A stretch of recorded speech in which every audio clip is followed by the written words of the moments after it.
तो हम लोग लास्ट क्लास में पढ़े कि बैंकिंग में हम लोगों को दो चीज देता है बनाने के लिए, एक पीएल और एक बैलेंस शीट।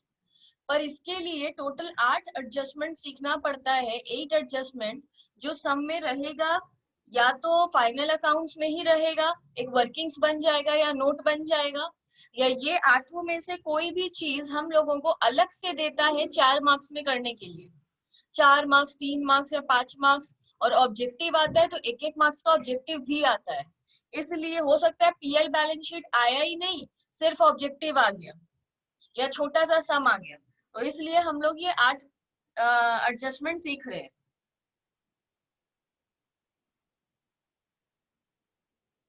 इसके पहले जानना जरूरी है टाइप्स ऑफ बैंक। ये क्यों पढ़ रहे हैं? ऑब्जेक्टिव के लिए। 3 तरीके का बैंक होता है, एक कोऑपरेटिव बैंक, एक रूरल बैंक, एक कमर्शियल बैंक। कमर्शियल बैंक हम लोग सब जानते हैं, जो हम लोग यूज करते हैं। जितना भी बैंक हम लोग रास्ते में देखते हैं, 99% बैंक कमर्शियल बैंक्स होता है। जैसे axis bank, SBI bank, PNB, yes bank, सारा ही बैंक क्या है? कमर्शियल बैंक है, जितना हम लोग रास्ता में देखते हैं। नहीं जानते हैं तो कोऑपरेटिव बैंक और रूरल बैंक। रूरल बैंक उस बैंक को कहते हैं जो एग्रीकल्चरल के लिए, एग्रीकल्चरल सेक्टर के लिए लोन देता है। इसका एक एग्जाम्पल है नाबार्ड। ऐसे बहुत सारा बैंक है, सबसे फेमस है नाबार्ड। ये सिर्फ एग्रीकल्चर के लिए ही बना है, एग्रीकल्चर के लिए ही लोन देता है, और किसी काम के लिए इसमें कोई नहीं जाता। कोऑपरेटिव बैंक क्या होता है? जो 10-12 लोग मिलकर बैंक को खोलते हैं, ठीक है, और एक दूसरे के हेल्प के लिए ही वो बैंक यूज होता है। जैसे सोचो कि एक सोसाइटी है, एक एरिया है, जहाँ के एरिया के लोग इस बैंक को खोले हैं, कंट्रीब्यूशन दिए हैं। अब सोचो मेरे हम तुम सब कोई मिलके एक बैंक खोल लिए। तुमको पैसे का एक दिन अचानक से जरूरत पड़ा, तो नॉर्मल बैंक क्या करता है? बोलता है ये प्रूफ दिखाओ, वो प्रूफ दिखाओ, गारंटर लाओ, अपना आईटी फाइल दिखाओ, फिर तुम्हारा क्रेडिट स्कोर चेक करता है, बहुत चीज करता है। उसके बाद भी कभी कभी लोन रिजेक्ट हो जाता है, बोलता है नहीं आपको लोन नहीं मिल सकता। पर कोऑपरेटिव बैंक में क्या फायदा है? अगर हम लोग 10 लोग मिलकर बैंक खोले हैं और तुमको पैसे का जरूरत है, तो तुम्हारा तुमसे कुछ नहीं मांगेंगे। सिर्फ तुमको कितना, 2 लाख का जरूरत है, 2 लाख दे दिया जाएगा। इंटरेस्ट ये सब सेम ही है, सब कुछ सेम है। पर सिर्फ बेनिफिट ये है कि तुम्हारा कोई इतना फॉर्मेलिटी नहीं होगा जितना जनरली लोन लेने में फॉर्मेलिटी होता है। तो ये 3 तरीके का बैंक होता है। वो दोनों बैंक का कोई टाइप नहीं है, होगा भी तो हम लोग के सिलेबस में नहीं है। कमर्शियल बैंक 2 तरीके का होता है, एक डोमेस्टिक बैंक, एक फॉरेन बैंक। मतलब एक इंडिया का खुद का बैंक, एक बाहर का बैंक, जैसे एचएसबीसी, ये सब बाहर का बैंक है, ठीक है। तो यहाँ इसमें बोल रहे हैं डोमेस्टिक बैंक 2 तरीके का होता है। फॉरेन बैंक है standard charter, bank of America, ये सब है हम लोगों का फॉरेन बैंक, एचएसबीसी भी है वैसे। और डोमेस्टिक बैंक है 2 तरीके का, एक शेड्यूल बैंक, एक नॉन शेड्यूल बैंक। ये वर्ड हम लोग बहुत बार सुने हैं कि schedule bank, non schedule bank, पर इसका मतलब क्या है? शेड्यूल बैंक का मतलब होता है कि आरबीआई गारंटी देता है उस बैंक के लिए। मतलब अगर आज हम लोग का पैसा डूब जाता है, या सोचो बाढ़ आ गया, फ्लड आ गया, और हम लोग का पैसा उसमें पूरा डूब गया, तो ये आरबीआई की जिम्मेदारी है हम सबका पैसा लौटाना। तो शेड्यूल बैंक में पैसा रखने का क्या फायदा है? हम लोगों को आरबीआई गारंटी देता है कि आपका पैसा कुछ नहीं होगा। जैसे एक्सिस बैंक एक बैंक है, ठीक है, ऐसे बहुत सारा बैंक है। नॉन शेड्यूल बैंक होता है, आरबीआई इसके ऊपर कोई गारंटी नहीं देता है। अगर हम लोग पैसा रखते हैं या एफडी करवाते हैं तो अपने इच्छा पे, अगर कल को हम लोग का पैसा डूबता है या कुछ भी होता है तो इसका जिम्मेदारी आरबीआई नहीं लेता है। अब कोई बोलेगा कि हम फिर नॉन शेड्यूल बैंक में जाके पैसा रखेंगे ही क्यों? तो इसका ये आंसर है कि ये लोग हर चीज में ज्यादा बेनिफिट देता है। जैसे अगर सेविंग अकाउंट खोलते हैं, शेड्यूल बैंक 2% देता है, तो नॉन शेड्यूल 3% देगा। अगर शेड्यूल बैंक एफडी पे 6% दे रहा है तो ये 6.5% देगा हमेशा। लोन अगर शेड्यूल बैंक से 5% में मिल रहा है तो नॉन शेड्यूल बैंक 4% में दे देगा। ये बहुत सारा बेनिफिट देता है जिससे कस्टमर्स अट्रैक्ट होते हैं और जाके नॉन शेड्यूल बैंक में अकाउंट खोल लेते हैं या ट्रांजैक्शन कर लेते हैं। हम लोग इतना नहीं जानते नॉन शेड्यूल बैंक क्योंकि ये बहुत कम है नंबर में, इसलिए हम लोग इतना जानते नहीं है। और जो बैंक का वैसे भी हम लोग नाम नहीं सुने उसमें जनरली हम लोग जाके पैसा जमा नहीं करते हैं, इसलिए हम लोग इतने से फैमिलियर नहीं है। शेड्यूल बैंक अब दो तरीके का होता है, एक नेशनलाइज्ड बैंक, एक अदर्स। नेशनलाइज्ड बैंक क्या होता है, शेड्यूल तो है और नेशनलाइज्ड भी है, मतलब उसपे आरबीआई तो देता ही है हम लोगों को गारंटी, गवर्नमेंट ऑफ इंडिया भी हम लोगों को गारंटी देता है। मतलब जो गवर्नमेंट बैंक भी है और शेड्यूल बैंक भी है, जैसे SBI, Punjab national bank, bank of India, ये सब गवर्नमेंट बैंक है और ऊपर से शेड्यूल है। तो मतलब आरबीआई तो उसका जिम्मेदारी लेता ही है और कल को अगर कुछ गड़बड़ हुआ तो गवर्नमेंट भी गारंटी देता है। इसलिए एसबीआई, पीएनबी ये सब बहुत ज्यादा ट्रस्ट करने वाला बैंक है। और अदर होता है सारा प्राइवेट बैंक, जैसे यस बैंक, एक्सिस बैंक, जितना भी शेड्यूल तो है पर गवर्नमेंट का नहीं है, प्राइवेट बैंक है ये सब। ठीक है, तो ये पूरा पड़े टाइप्स ऑफ बैंक। अब ये जो 8 एडजस्टमेंट हम बोले, नॉर्मली अभी पूरा वही 8 एडजस्टमेंट के ऊपर घुस जाएंगे। सबसे पहला है इनकम रिकॉग्निशन कॉन्सेप्ट।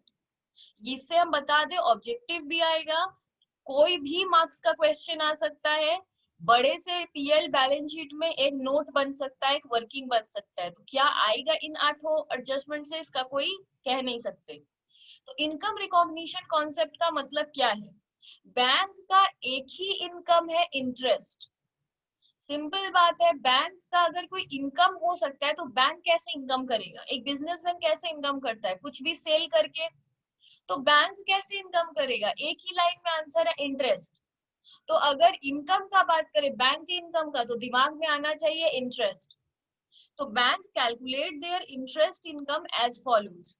तो बैंक अपना इंटरेस्ट इनकम को कैलकुलेट कैसे करता है, अगर बिजनेस का बात करें तो बिजनेस में एक रूल है, सोल प्रोप्राइटर बिजनेस बोल लो या पार्टनरशिप बिजनेस बोल लो, वहां पे एक रूल होता है कि हम लोग रेवेन्यू रिकॉर्ड नहीं करेंगे, मतलब प्रॉफिट रिकॉर्ड नहीं करेंगे अगर लगता है कि होने वाला है, पर लॉस रिकॉर्ड कर लेंगे अगर लगता है कि होने वाला है। तो लॉस का तैयारी कर लेंगे पर प्रॉफिट जब तक हो ना जाए तब तक उसको लिखा नहीं जाता है। ऐसा कंजर्वेटिज्म में बोला गया है, general accounting, generally accepted accounting principle में, गैप में, कंजर्वेटिज्म में। तो वही रूल बैंक के ऊपर भी एप्लीकेबल है। दो तरीके का एसेट होता है, एक परफॉर्मिंग एसेट, एक नॉन परफॉर्मिंग एसेट। जब भी बैंक किसी को लोन देता है और उसको लगता है कि वो पैसा दे देगा, तब उस लोन को कहता है परफॉर्मिंग एसेट। देखो, हम लोग के लिए बैंक से लोन लेना लाइबिलिटी है, पर बैंक के लिए हम लोग को लोन देना एसेट है। लोन देना सभी के लिए, तुम भी किसी को लोन दोगे तो बोलोगी मेरा एसेट है, loan giving is a asset. तो कहने का मतलब है एसेट तो है, अब किस टाइप का एसेट है। बैंक के पास फिक्स्ड एसेट, करंट एसेट वाला कॉन्सेप्ट नहीं है। बैंक इसको क्या बोलता है, performing asset, non performing asset. Performing asset होता है जब वो पैसा देता है, लोन देता है और उसको पता होता है कि मेरा पैसा मेरे को मिल जाएगा, तब वो कहता है ये परफॉर्मिंग एसेट है।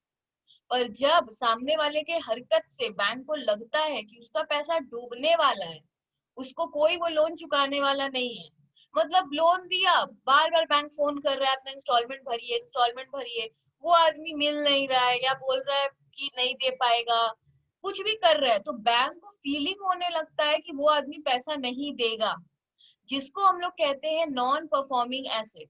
तो हम लोग अगर बैंक है और पैसा किसी को लोन दिए हैं और लगता है, सर्टेन है, लगता है कि दे देगा, then it is called performing asset, और नहीं देगा तो नॉन परफॉर्मिंग एसेट। अब इंटरेस्ट तो दोनों के ऊपर होगा, लोन दिए हैं तो इंटरेस्ट तो होगा ही, तुम पैसा चुकाने के मूड में रहो या चुकाने के मूड में नहीं रहो, इंटरेस्ट तो दोनों ही पे लगेगा। तो पहला बात है, interest on performing asset is required on accrual concept. Accrual concept क्या होता है?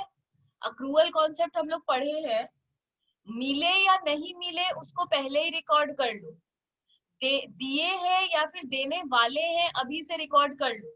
इसीलिए आउटस्टैंडिंग एक्सपेंस का कॉन्सेप्ट है, देने वाले हैं, दिए नहीं है, देना बाकी है, आउटस्टैंडिंग है, फिर भी पीएल में उसको 2 में लिख देते हैं। टू आउट मतलब कोई भी खर्चा रहता है सैलरी उसमें ऐड कर देते हैं। इसका मतलब हम लोग दिए नहीं है पर देना तो है, अभी से रिकॉर्ड कर लेते हैं। फिर रहता है अक्रूड इनकम, मिलने वाला है, मिला नहीं है तो भी उसको रिकॉर्ड कर लेता है कि मिलने वाला है, तो इसको कहते हैं अक्रूअल कॉन्सेप्ट। तो जब परफॉर्मिंग एसेट का इंटरेस्ट ड्यू जाता है ना, मतलब मिलने वाला है, उसको पहले से ही वो लोग लिख लेता है, इसलिए बोल रहा है वो अक्रूअल कॉन्सेप्ट पे चलता है। पर नॉन परफॉर्मिंग एसेट के इंटरेस्ट को वो कैसे लिख लेगा? लोन का या पता नहीं उसका इंटरेस्ट क्या मिलेगा, तो इसको वो लोग लिखता है कैश बेसिस पे।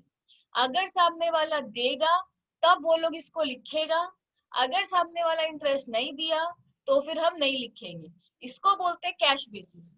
दो कॉन्सेप्ट है, अक्रूअल और कैश। अक्रूअल होता है मिले या नहीं मिले हम लोग लिख लेते हैं क्योंकि परफॉर्मिंग एसेट का इंटरेस्ट है, और नॉन परफॉर्मिंग इंटरेस्ट को कैश बेसिस पे ही लिखते हैं या फिर इंटरेस्ट सस्पेंस मेथड के हिसाब से लिखते हैं। इंटरेस्ट सस्पेंस मतलब मिलेगा कि नहीं पता नहीं है, तो अगर कैश बेसिस कोई फॉलो करता है तो मिलेगा तो लिखेगा, नहीं मिलेगा तो नहीं लिखेगा। तो और एक मेथड क्या है, इंटरेस्ट सस्पेंस मेथड। नोट क्या करना है, following are the time limit for advance to become NPA. Bank कब डिसाइड करता है कि वो एनपीए बन गया है, मतलब नहीं देगा सामने वाला, कुछ तो लिमिट होगा बैंक का कि इतना दिन तक पैसा नहीं दिया तो मान लेंगे देना भी नहीं चाहता है। इंटरेस्ट और principal remain unpaid up to 90 days from due date, standard asset है, परफॉर्मिंग एसेट है। अगर 90 डेज तक पैसा नहीं दिया है, ना इंटरेस्ट दे रहा है ना प्रिंसिपल दे रहा है, पर सिर्फ 90 डेज हुआ है जब से कुछ नहीं दे रहा है, तब तक उसको परफॉर्मिंग एसेट बोलेंगे। परफॉर्मिंग एसेट को ही हम लोग स्टैंडर्ड एसेट भी कहते हैं। अच्छा, उसके बाद है इंटरेस्ट अगर 90 डेज के भी उस क्रॉस हो जाए पर 12 महीना ही हुआ है, इंटरेस्ट अगर 90 डेज से 12 मंथ्स तक भी सामने वाला नहीं दिया है, मतलब 12 महीने तक अगर कोई नहीं दिया है तो वो सब स्टैंडर्ड एसेट बन जाएगा। 12 महीने तक अगर हम पैसा नहीं चुकाए, 12 महीने के बाद भी पैसा नहीं चुका है तो वो डाउटफुल एसेट बन जाता है, वो बन जाता है बैंक का डाउटफुल एसेट।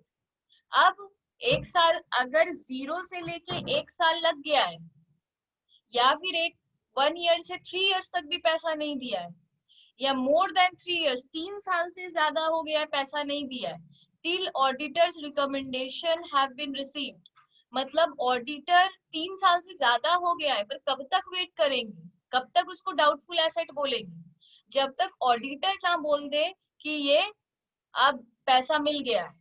जब तक ऑडिटर का हम लोगों को नहीं मिल जाए रिकमेंडेशन, तब तक हम लोग उसको डाउटफुल एसेट बोलते रहते हैं।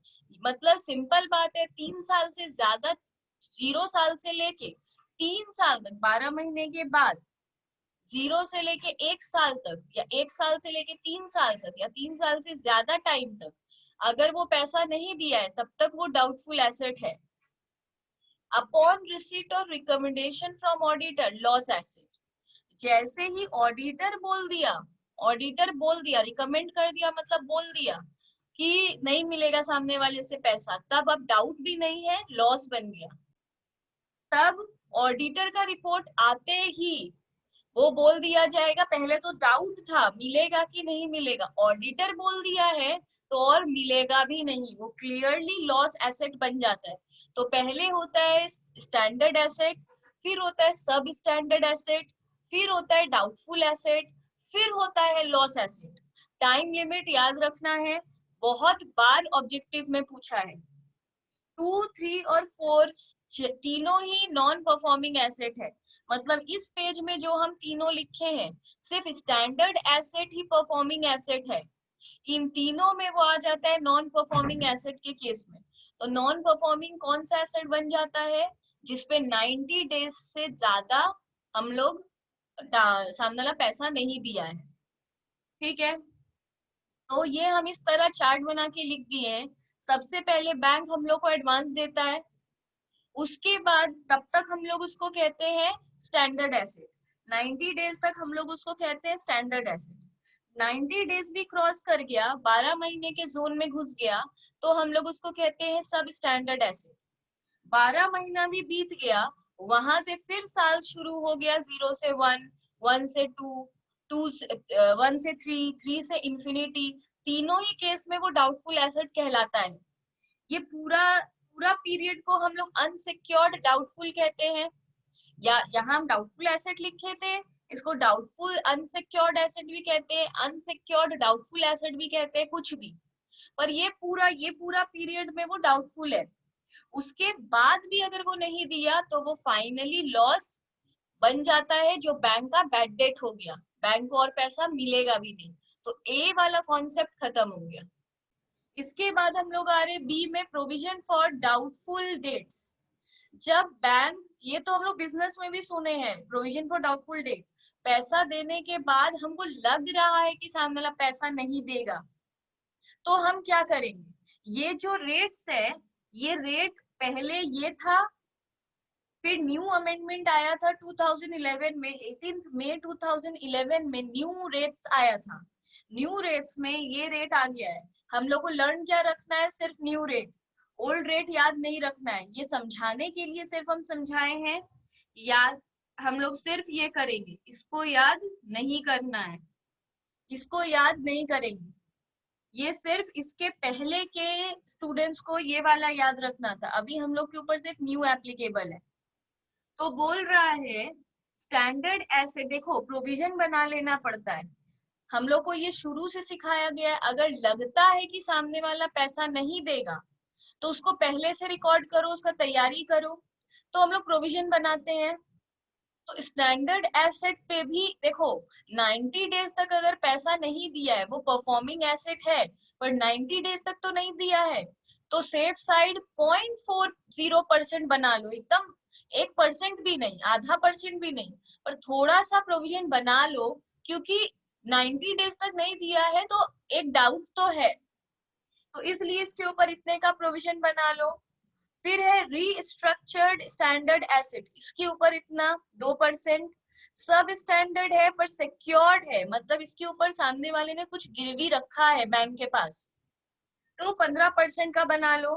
कुछ भी गिरवी भी नहीं रखा है, अनसिक्योर्ड है, तो 25% का प्रोविजन बना लो। प्रोविजन बनाना मतलब लगता है नहीं देगा, उतना का तैयारी कर रहे हैं। डाउटफुल में अगर 0 से 1 साल तक नहीं दिया है तो 25%, 1 साल से 3 साल तक नहीं दिया है तो 40%, 3 साल से ज्यादा हो गया है तो समझ जाओ अब देगा भी नहीं, पूरा 100%, और अनसिक्योर्ड डाउटफुल है तो भी 100%, अब देगा भी नहीं ये लोग। 3 साल से भी क्रॉस कर गया है, ऑडिटर का रिपोर्ट भी आ गया है, तो देगा भी नहीं।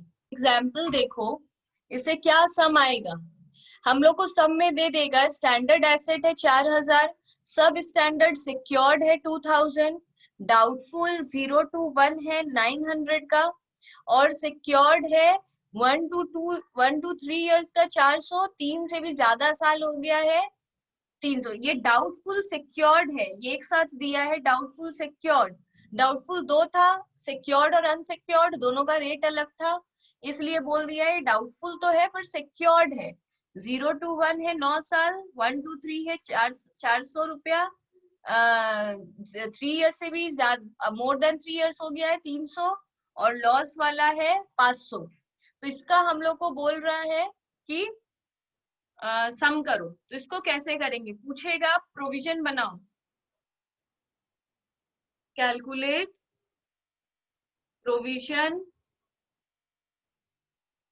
फॉर डाउटफुल डेट्स, इसके ऊपर कितना प्रोविजन बनेगा, ठीक है, कैलकुलेट करना है।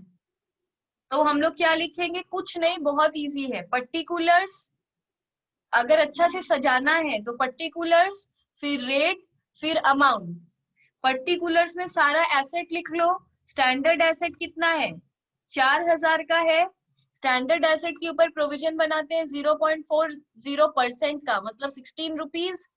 सिर्फ 4000 में 16 रुपया का बना है, क्योंकि एकदम सही है, परफॉर्मिंग एसेट है। सब स्टैंडर्ड सिक्योर्ड के ऊपर 2000 का 15%, 300। डाउटफुल सिक्योर्ड में सबका अपना अपना रेट था, अपना अपना रेट दिए, कैलकुलेट किए, इतने का टोटल प्रोविजन हम लोग बनाएंगे। अब हम लोग तीसरे में आ रहे हैं, जो कि है provision for doubtful debts on advances covered by ECGC, DICGC, CGTSI. ये क्या है, इसका फुल फॉर्म लिखा हुआ है। ईसीजीसी का है export credit guarantee corporation, DICGC का है deposited insurance credit guarantee corporation, और सीजीटीएसआई का है credit guarantee trust for small industries. ये सब क्या होता है, देखो कभी कभी बैंक लोन लेता है पर उसको ये लोग कवर करता है, मतलब ये लोग गारंटी देता है कि हम बोल रहे हैं इसको दे दो लोन। तो जब लोन इन लोग के गारंटी पे हम लोग देते हैं तो प्रोविजन डेफिनेटली कम का बनेगा। प्रोविजन क्या होता है, हम लोग को लगता है सामने वाला पैसा नहीं देगा तो हम लोग पहले से प्रोविजन बना लेते हैं।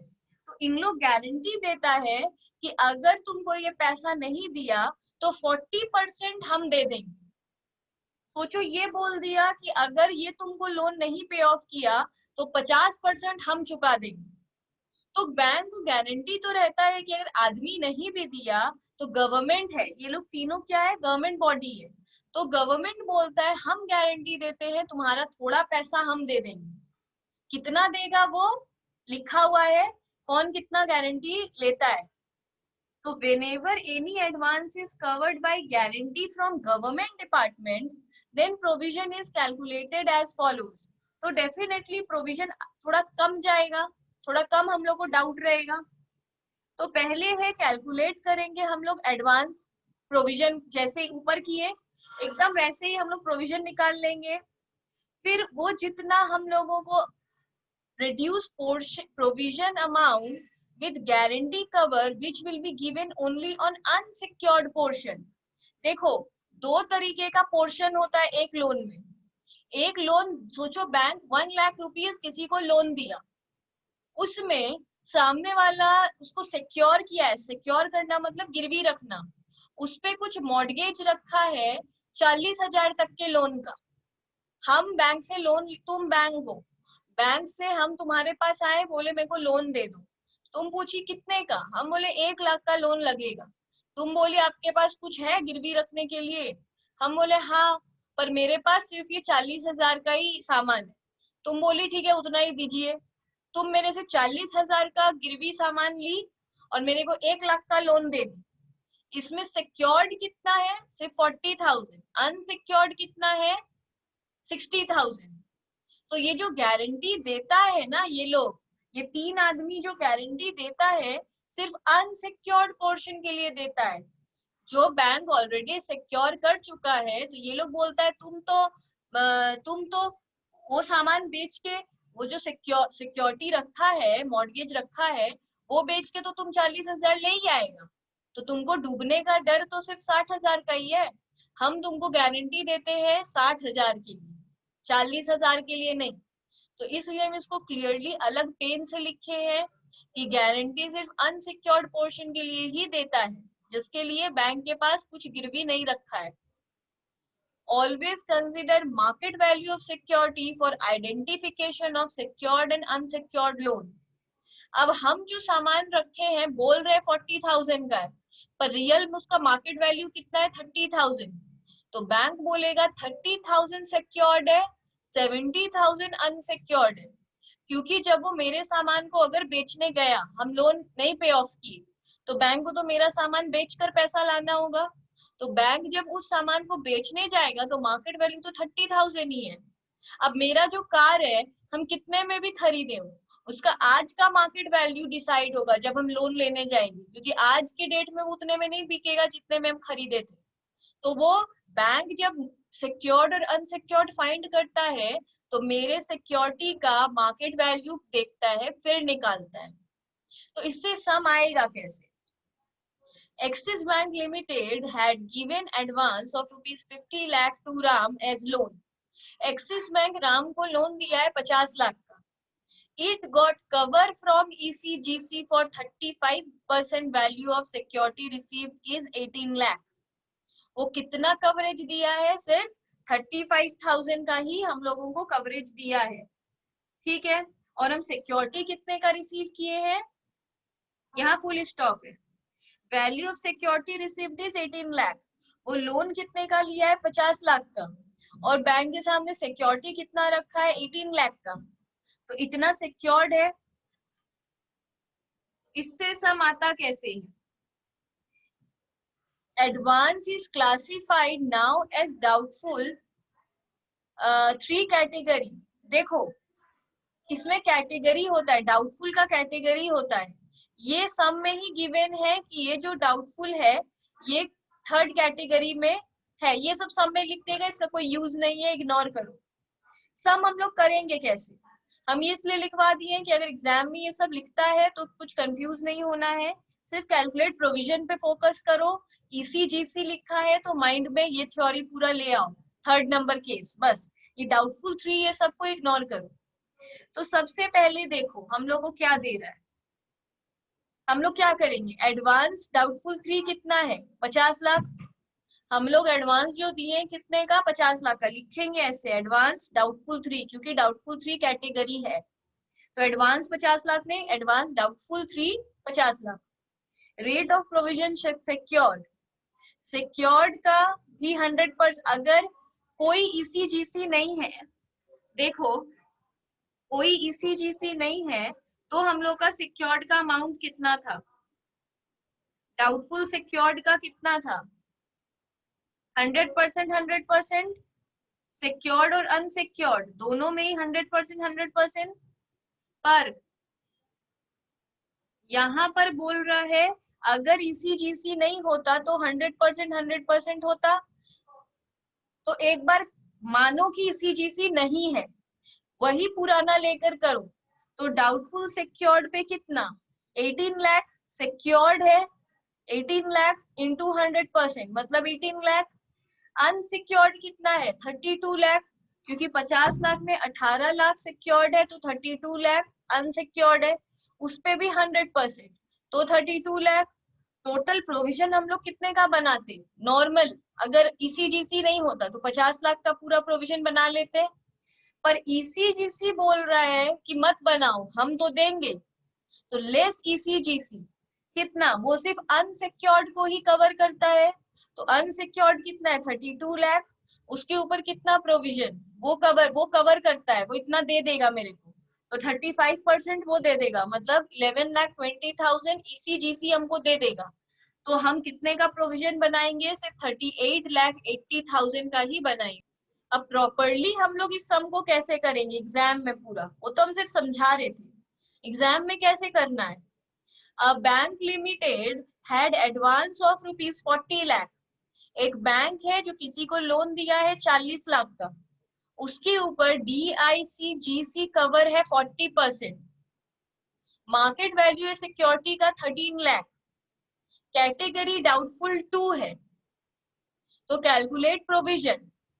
देखो याद रखना है, अगर डाउटफुल 3 कैटेगरी है तो 100%। 100% सिक्योर्ड में भी अनसिक्योर्ड में भी, ये लर्न रखना पड़ेगा। अगर डाउटफुल 3 है तो सिक्योर्ड में भी 100%, अनसिक्योर्ड में भी 100%। पर अगर डाउटफुल 2 है तो सिक्योर्ड में 40%, अनसिक्योर्ड में 100%। ये लर्न रखना पड़ेगा। तो बोल रहा है कि सिक्योर्ड कितना है? 13 लाख।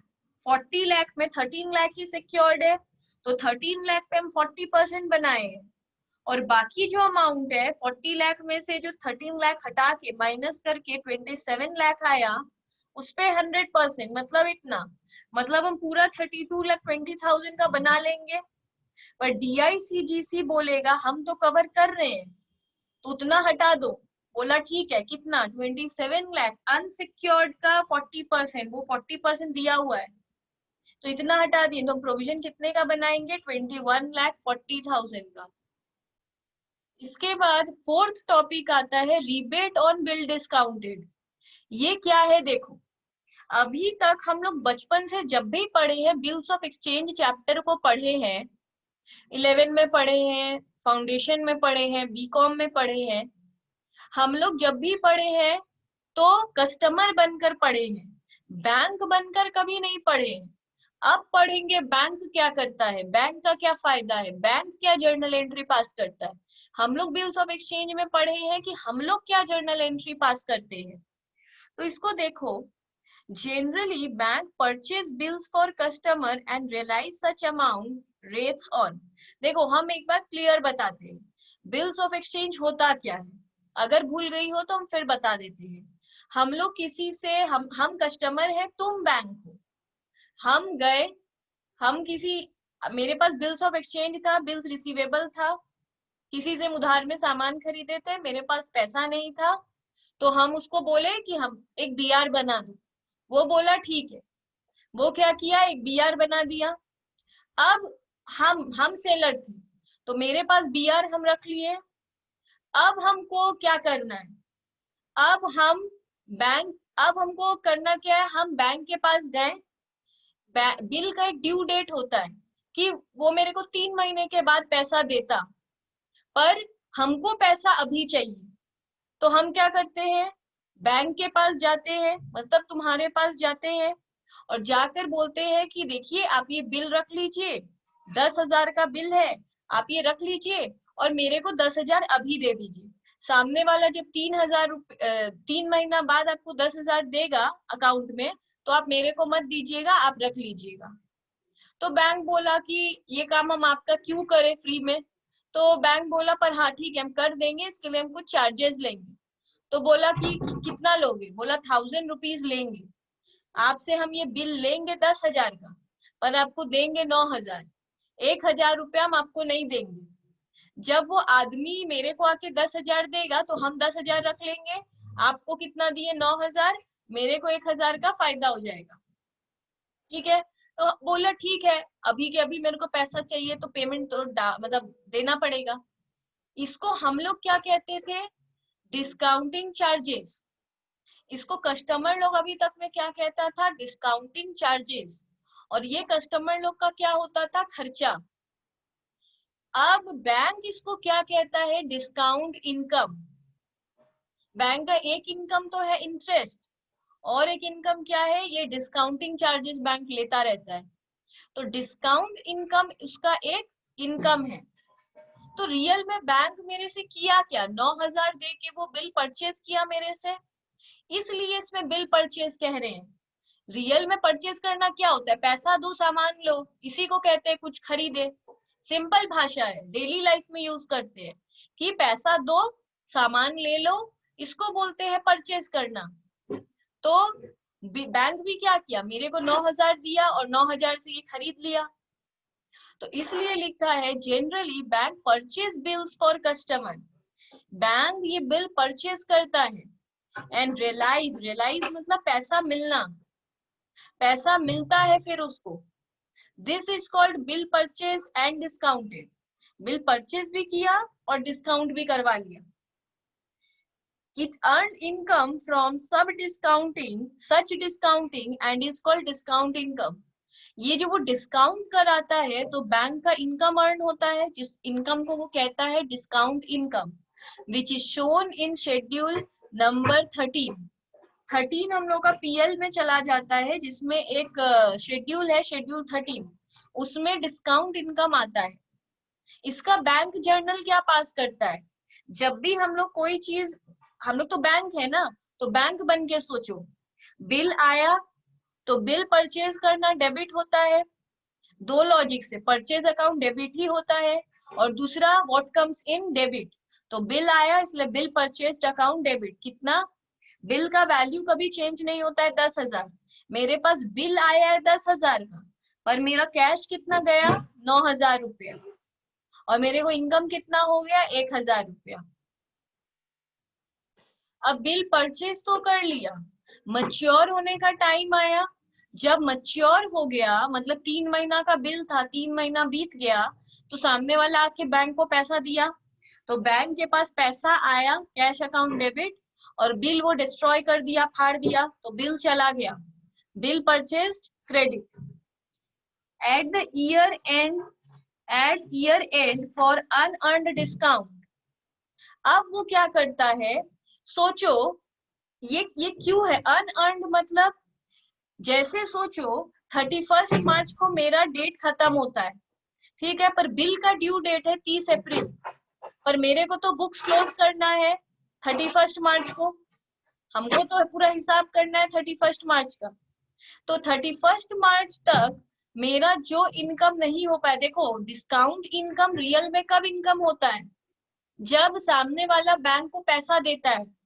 कैसे, हम लोग अभी बैंक के पास गए, जाकर उसको 10,000 का बिल दे दिए और बैंक मेरे को 9,000 दे दिया, बैंक को अभी कोई इनकम नहीं हुआ है, उसको डिस्काउंट का इनकम कब होता है, जब सामने वाला आकर बैंक को 10,000 पे कर देता है, तब तो बैंक को फायदा होता है। मेरे को दिया था 9,000, अभी बैंक को मिला 10,000, तब बैंक को 1,000 का फायदा होता है। बिल जिस दिन डिस्काउंट हुआ है उस दिन बैंक को कोई फायदा नहीं होता है, बैंक तो मेरे को सिर्फ 9,000 दिया है, बैंक को कुछ पैसा मिला कहाँ, बैंक को तो एक कागज मिला। डिसऑनर हो गया तो, सामने वाला पैसा नहीं दिया तब तो डिसऑनर हो गया, बैंक को 1 रुपया नहीं मिला। तो डिस्काउंट का इनकम होता कब है, जब सामने वाला पैसा देता है, जब ड्यू डेट आता है। अब सोचो हम बैंक को जाके अपना बिल रिसीवेबल बेचे थे, बीआर बेचे थे फरवरी में, और 3 महीने का बिल था, तो पैसा कब मिलेगा बैंक को, मई में, पर उसको बुक कब क्लोज करना है, मार्च में। तो मार्च में वो क्या बोलेगा, अभी तक डिस्काउंट अर्न नहीं हुआ है, 31 मार्च तक अनअर्न्ड डिस्काउंट है। तो डिस्काउंट क्या वो कर दिया था, जैसे ही वो बिल रिसीव किया था वो अपना डिस्काउंट इनकम रिकॉर्ड कर दिया था, वो सीधे डिस्काउंट इनकम लिख दिया था, जर्नल तो पास कर दिया था, पर 31 मार्च तक ऐसा कोई इनकम हुआ नहीं है, तो वो उसको डेबिट कर देता है कि नहीं हुआ। पहले जो 2 लिखा था उसको कैंसिल कर दिया, डेबिट में भेज दिया, और 2 में डाल दिया रिबेट ऑन बिल डिस्काउंटेड। तो ये रिबेट ऑन बिल डिस्काउंटेड कब आता है, जब अनअर्न्ड डिस्काउंट रहता है। तो डिस्काउंट डेबिट हो गया और रिबेट खुल गया, ठीक है। Rebate on bill discounted will be shown in the balance sheet, हम लोग इसको बैलेंस शीट में दिखाते हैं। Rebate on bill discounted which was created last year would be cancelled. अब सोचो मैं आ गया, ये तो हम लोग सिर्फ डिस्काउंट को कैंसिल किए हैं कि अभी तक इनकम हुआ नहीं बोल के कैंसिल कर दिए, क्योंकि इनकम जब तक हो नहीं लिखना मना है, वो तो लिख लिया था, तो रूल के हिसाब से उसको डिस्काउंट कैंसिल करना पड़ा 31 मार्च को, इसलिए वो अपोजिट साइड में रिबेट लिख दिया। पर सोचो अब अगला साल मई में उसको पैसा मिल गया, तब तो उसका डिस्काउंट इनकम फिर से हो गया, तो वो जो ये रिबेट को बिना मतलब क्रेडिट में खोला था उसको डेबिट करके खत्म कर दिया, तो इसको डेबिट करके खत्म कर दिया, मतलब इसका फिर से रिवर्स एंट्री दे दिया, रिबेट को खत्म कर दिया, डिस्काउंट को फिर से ले आया। तो वही ये यहाँ पे क्या बोला, इनकम हो गया है और रिबेट को वो हटा दिया। इसको रिवाइज नहीं करना। अब हम लोग को बोल रहा है कि ये तो हम लोग सिर्फ डिस्काउंट को ठीक कर दिए, मतलब रिबेट कैंसिल कर दिए, डिस्काउंट इनकम हो गया है, इसलिए फिर से इसको ले आए। अब सभी चीज को पीएल में डालना पड़ता है, तो पीएल में डिस्काउंट इनकम कहाँ डालता होगा, बाई, अगर टी शेप वाले का बात करें तो इधर पे डालता होगा, तो इसका जर्नल एंट्री क्या बनेगा, पीएल में इसका जर्नल एंट्री क्या बनेगा, डिस्काउंट टू पीएल, तो हम वही जर्नल एंट्री लिखे, डिस्काउंट इनकम टू पीएल। तो डिस्काउंट इनकम है क्या, जितना मेरा ओपनिंग रिबेट है वो, ओपनिंग रिबेट मतलब पिछले साल का डिस्काउंट, उसी को ओपनिंग रिबेट कहते हैं, ये वाला, ठीक है।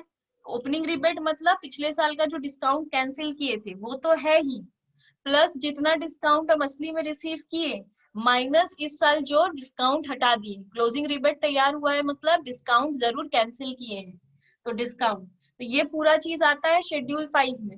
डिस्काउंट का लेजर कैसे बनता है, बहुत बार बोलेगा शो द लेजर अकाउंट्स, तो इसका अगर ये बनेगा डिस्काउंट का लेजर तो कैसे बनेगा, बाई ओपनिंग रिबेट इतना, इतना मेरा पहले से इनकम था, इतना इनकम और हुआ, इतना इनकम हम इस साल कैंसिल कर दिए, तो इतना इनकम फाइनली डिस्काउंट पीएल में गया। जो चीज हम जर्नल में किए, हम सबसे पहले क्या किए, सबसे पहले हम क्या किए, ये डिस्काउंट का मैटर कहाँ से शुरू हुआ, यहाँ से, तो ये हम क्या किए, क्लोजिंग रिबेट है, ये क्लोजिंग रिबेट है तो इसको यहाँ लिखे, ये ओपनिंग रिबेट है इसलिए इसको यहाँ लिखे, डिस्काउंट अगर कुछ रिसीव कर चुके हैं तो उसको यहाँ लिखे और बैलेंस किए, बाकी पीएल में डाल दिए। तो ये लेजर है, इसमें कंफ्यूज नहीं होना है, जर्नल रहेगा हम लोग के पास, सिर्फ देख देख के पास करना है, मेन जर्नल सीखना होता है, लेजर नहीं। रिबेट का भी लेजर है, ये भी छोड़ दो, जर्नल देख के पास कर लेंगे। Rebate on bill discounted is calculate as follows. Rebate हम लोग कैलकुलेट कैसे करते हैं, ठीक है।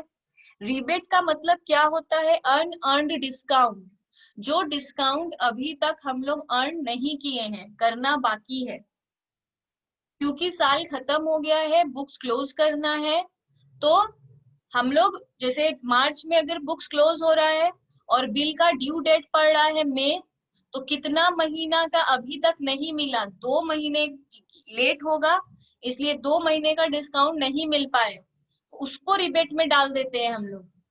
तो सम में कैसे देगा, ये फॉर्मूला है, bill purchase expiring in subsequent period, मतलब जो भी बिल परचेज डेट होगा, मेन वर्ड क्या है, ये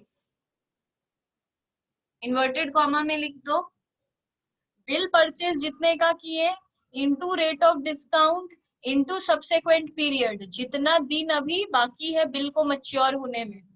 डेट कैसे देगा, जर्नलाइज अलग बोल रहे हैं, 1/5/11 में, 1 मई 2011 में बैंक ने एक बिल परचेज किया है 50,000 का, जिसका ड्यू डेट है 1 अगस्त 2011।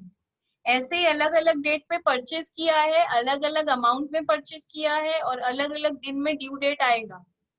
डिस्काउंट रेट है 12% per annum. Also prepare trial balance as shown in PL and balance sheet necessary items. हम लोग को बोल रहा है जर्नलाइज भी करो, ट्रायल बैलेंस भी बनाओ, पीएल भी बनाओ, बैलेंस शीट भी बनाओ। तो सबसे पहले जर्नल कर रहे हैं, जर्नल हो जाएगा तो सब हो जाएगा, ठीक है।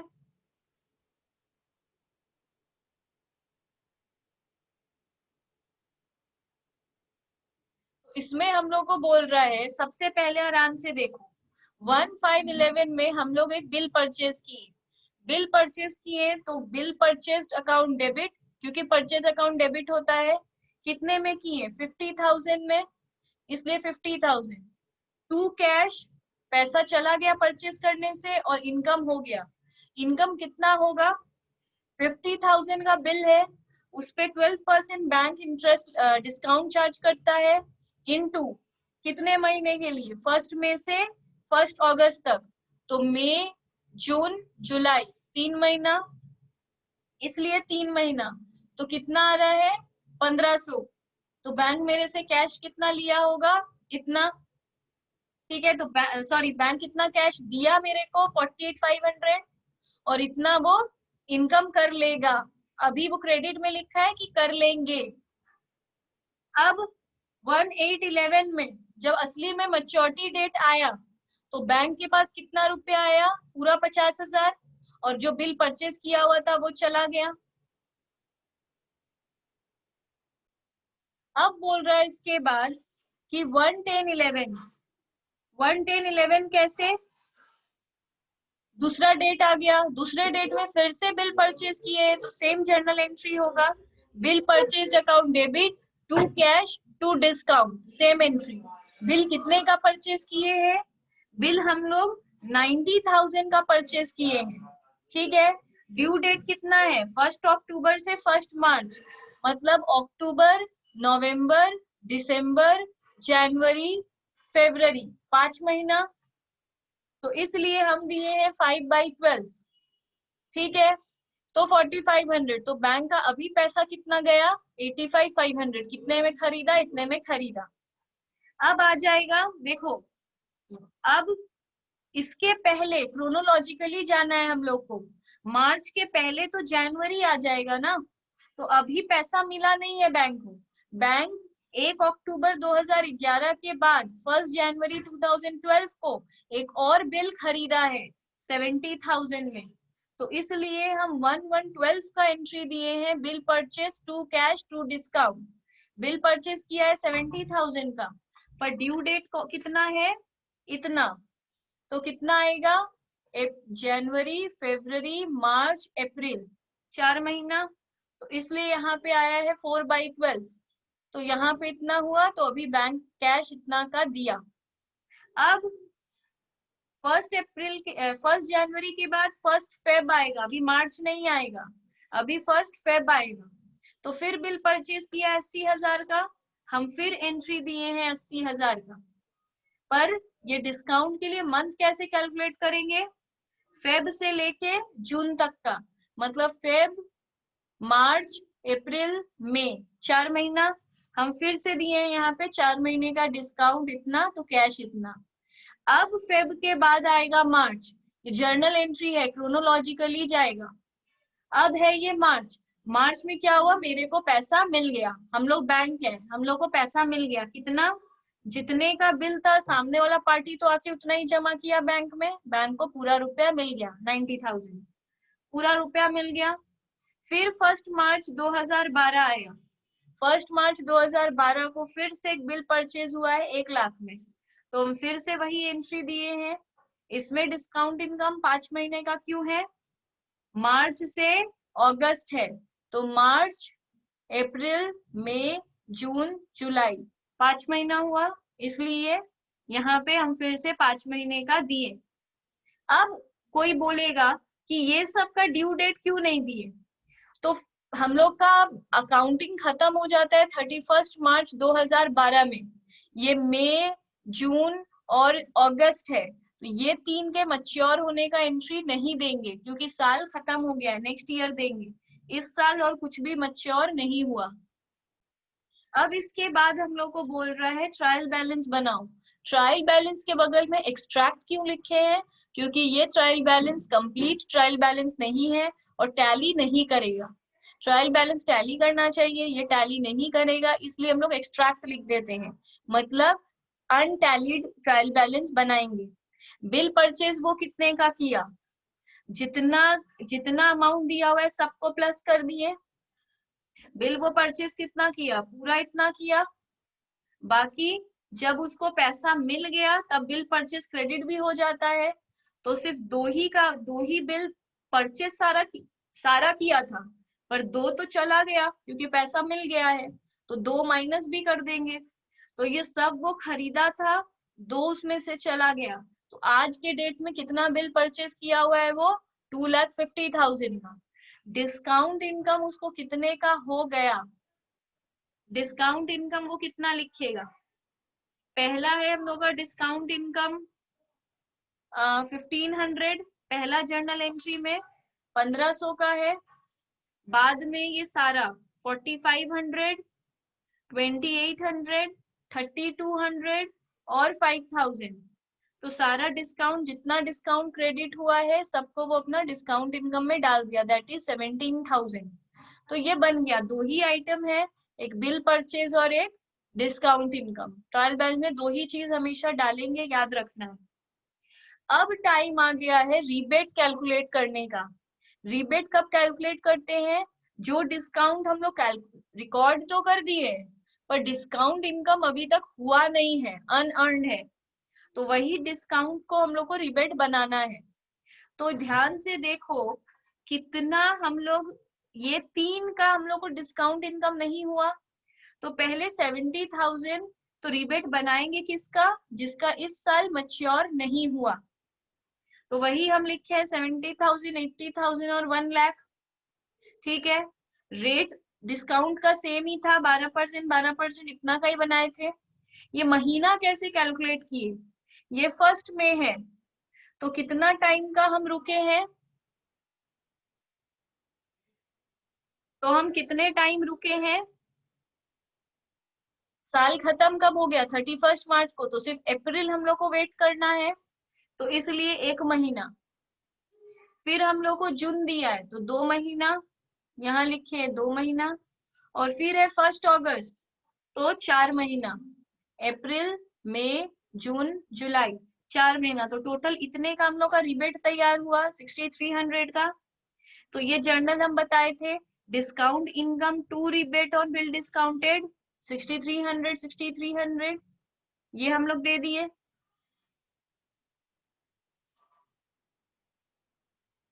इसके बाद अब क्या होगा? Trial balance. ये बार बार एग्जाम में नहीं बनाना है, हम दिखा रहे हैं कैसे चेंज होता जा रहा है ट्रायल बैलेंस। एग्जाम में सारा जर्नल एक साथ ही पास करना है, ये हम सिर्फ सिखा रहे हैं। ट्रायल बैलेंस में तब हिसाब से 2 चीज नहीं 3 चीज आएगा। बिल परचेज तो उतना ही जितना था, पर डिस्काउंट इनकम हम लोग जो 17,000 लिखे थे वो रॉन्ग है। हम लोग को 17,000 नहीं लिखना चाहिए था, हम लोग को उसे 6300 हटाना चाहिए था, क्योंकि इनकम पूरा हुआ नहीं है। हो सकता था, पर 6300 तो इस साल हुआ ही नहीं, तो उसको हटाकर लिखेंगे 10,700, और रिबेट अलग से लिखेंगे 6300। क्रेडिट में तो लिखेंगे, इनकम तो है पर अभी तक हुआ नहीं है। फिर जो भी डिस्काउंट इनकम असली में था उसी को हम लोग पीएल में भेजेंगे। ठीक है, तो पीएल में कैसे दिखेगा? हम लोग का पीएल तो वैसा 2 साइड वाला नहीं है, हम लोग का पीएल तो 1 साइड वाला है। तो इंटरेस्ट एंड डिस्काउंट बोल के एक शेड्यूल 13 में होता है। शेड्यूल 13 में जो इंटरेस्ट एंड डिस्काउंट है उसके सामने 10,700, और बैलेंस शीट में अदर लाइबिलिटी जो शेड्यूल 5 में बनता है उसमें आएगा 6300। एडवांस कितना आएगा? 2,50,000। अब बोल रहा है, एक और एग्जाम्पल है, डायरेक्टली ऐसा छोटा छोटा सम आता है एग्जाम में। Rebate on bill discounted as on 1406, पिछले साल का इतना हम लोग का क्रिएट किया हुआ है। डिस्काउंट इस साल रिसीव कितना किए हैं? इतना।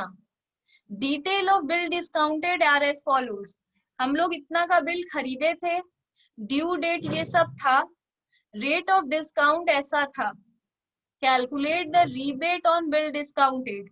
एग्जाम में अगर आता है कि रीबेट कैलकुलेट करो और फिर उसका जर्नल पास करो, तो हम लोग क्या करेंगे? तब हम लोग कैलकुलेशन करेंगे रीबेट का। ठीक है, देखो 4 बिल कितने का खरीदे हैं? ये 4 अमाउंट का खरीदे हैं, तो रीबेट इन 4 पे क्रिएट होगा। डिस्काउंट रेट 2 का सेम है 12%, 12%, पर बाकी है 14%, 16%। तो हम लोग चारों बिल का अमाउंट लिखे, चारों का रेट लिखे 12%, 12%, 14%, 16%। अब मेन है कि डेज कैलकुलेट करें। ठीक है, तो कैसे कैलकुलेट करेंगे? अच्छा, डेज में सम को क्यों कर रहे हैं? अभी तो मंथ में कर रहे थे, क्योंकि अलग अजीब अजीब सा डेट दिया है, 5 तारीख, 12 तारीख, 25 तारीख, 6 तारीख। अगर ऐसा डेट देगा तो डेज में सम करेंगे। हम लोग का साल खत्म कब हो रहा है? 31 मार्च को,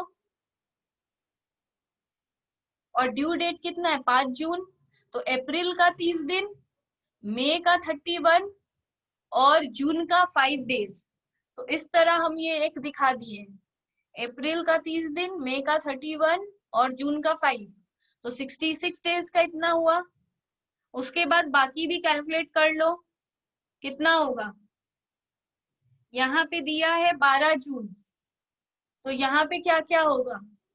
12 जून है तो अप्रैल का 30, मई का 31, जून का 30, और क्या दिया है?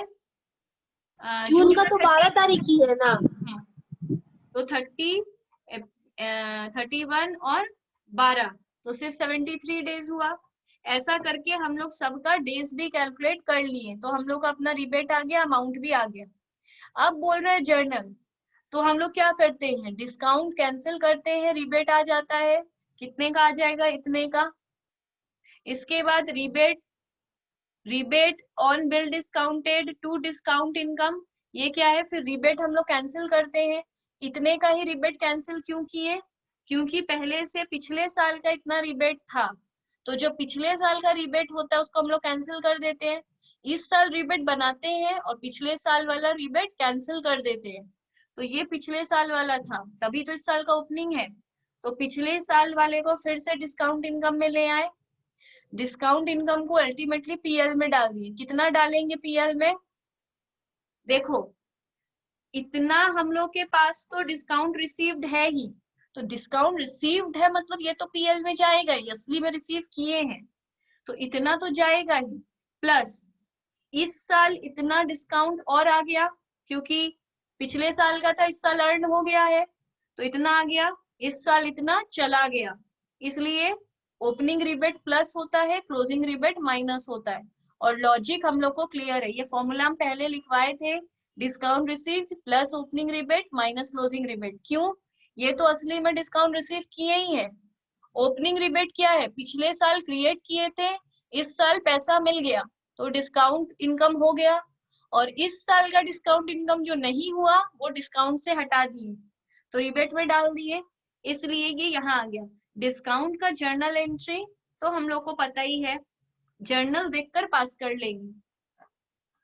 ठीक है, ये पहला वाला बिल परचेज में रहता है, bill purchase to cash to discount, तो वो डिस्काउंट में बाई बिल परचेज किया, डिस्काउंट वाला अमाउंट बाई रिबेट, इससे जर्नल से देख देख के ये बाई रिबेट है, और इधर पे आएगा टू रिबेट। अल्टीमेटली जो बचता है वो पीएल में चला जाता है, ये वाला।